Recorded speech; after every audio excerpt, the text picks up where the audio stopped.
Q&A kali ini luar biasa dan tentu saja spesial hanya untuk Anda. Menghadirkan sosok inspiratif meski jalannya tak manis tapi tetap optimis. Siapakah dia? Nah, beliau ini adalah penggerak pendidikan dan juga perubahan. Meski jalannya sempat diblokir, tapi ia tak akan pernah tersingkir. Siapakah dia? Inilah Anies Baswedan.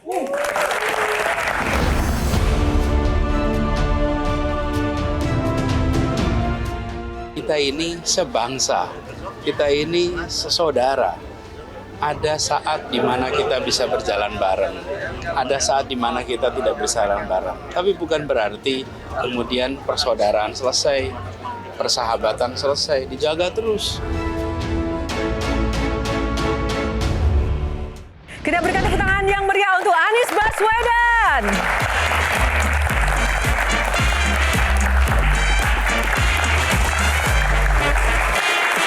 Tepuk tangan lebih meriah lagi teman-teman.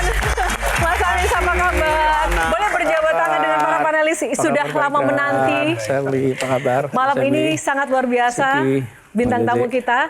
Izin Mas Anies, boleh kita berbincang dulu? Siap. Jadi yang paling spesial Mas Anies dan para panelis ini adalah kedatangan Anies Baswedan yang kedua di Q&A. Kalau dulu yang pertama sebelum Pilpres, sekarang sesudah Pilpres. Betul. Kita cek ombak suasana hatinya masih sama tidak Mas Anies? Bismillah, sama terus. Sama terus ya? Baik. Luar biasa sekali pembukaan Q&A malam ini, tapi kita tetap akan pemanasan dengan Mas Anies. Boleh menjawab cepat beberapa pertanyaan yang saya ingin tanyakan. Oke. Waduh. Pilih Jakarta, Jawa Barat. Jakarta. Persija atau Madrid? Persija. Kader partai atau bikin partai? Dua-duanya boleh. Dua-duanya boleh. Presiden atau gubernur? Dua-duanya boleh. Boleh.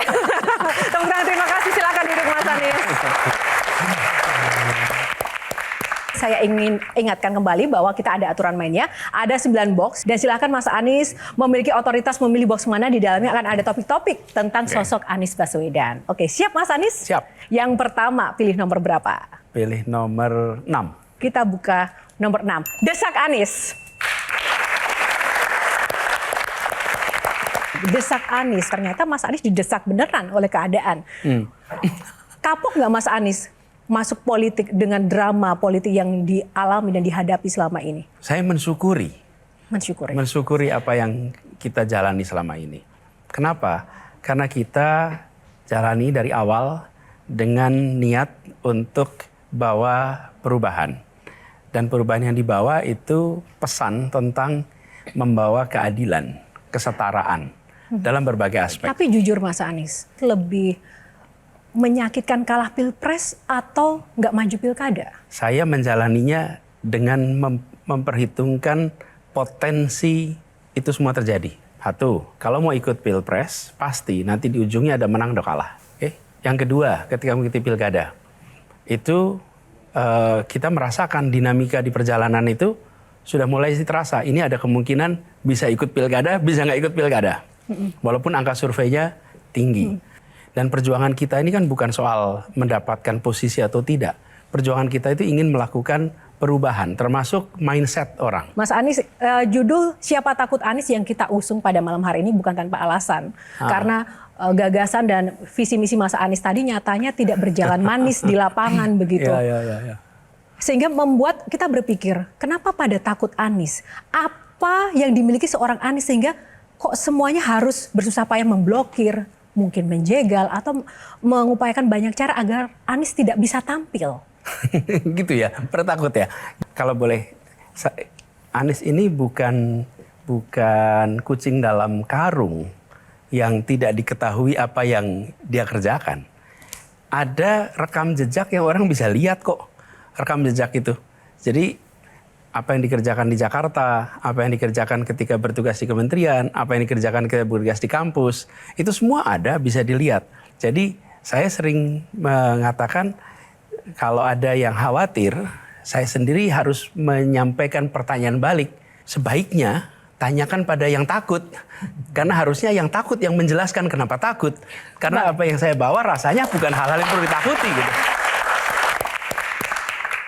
Bagaimana menurut Pak Ikrar? Ya, sebetulnya Anies nih sosok yang menarik ya buat saya ya. pada pemilu 2009, saya ditemui oleh seorang profesor hubungan internasional dari Amerika Serikat.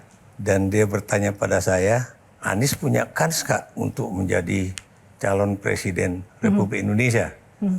Saya kaget juga dong. Ya saya bilang, saya kenal Anies. Coba buat saya pada saat itu, entah udah ada aturan atau belum, saya bilang, he's still too young gitu kan, to become president, saya bilang gitu kan. Believe it or not ya, itu Anies ini adalah suatu tokoh yang menarik. Kenapa demikian? Karena dia bergerak di dalam suatu lingkup politik melalui jalan edukasi dulu. Nah pertanyaan saya, mengapa kok Anda waktu itu begitu populer?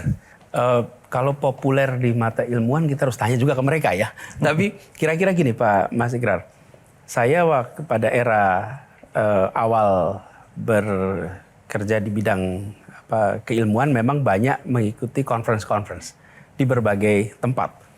Ya di Australia, ya di Singapura, ya di Eropa, termasuk juga di Amerika.